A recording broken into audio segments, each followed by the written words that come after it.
Okay, so now we're going to start the reassembly procedure, and we're going to start with the plate. I'm just going to take a little bit of some lithium-based grease, and we're going to put a little bit of grease on the surface of that plate.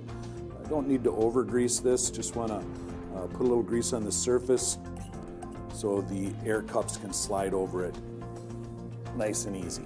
And again, I'm just going to take a small needle nose, and I'm just going to set the air plate down inside, taking caution again not to damage that lapped surface.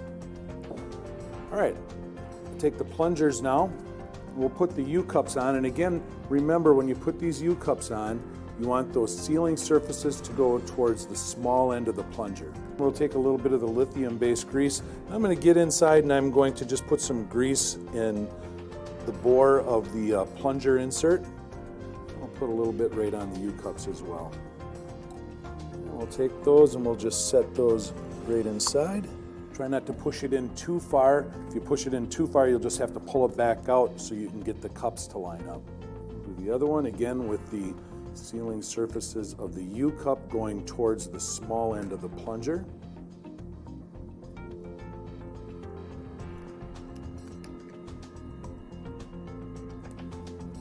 Okay, then we'll do the same with the pins.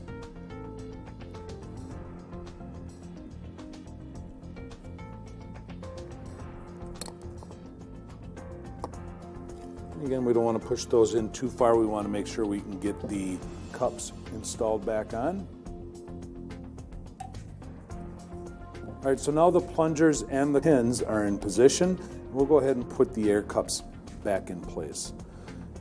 Once again, I'm just going to go in nice and straight, and if the pins don't line up with these little tabs, just go ahead and move things around a little bit until they do. This one's out just a little bit too far, so we'll move him in. And then once he's in, just make sure that it moves freely. And we'll repeat that for the main air cup. And make sure that one moves around freely as well. All right, the last thing we have left is going to be the O-ring for the valve cover. We'll just put a little bit of lubricant on that as well.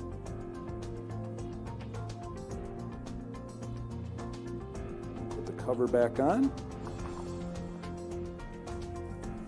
And then when we're all done with that, we're just going to torque this down to 80 to 100 inch-pounds. Good. All right, and that completes the repair of the air valve of the 515 diaphragm pump. Keep in mind when you get this pump from the factory or when you rebuild it, you're going to lubricate it.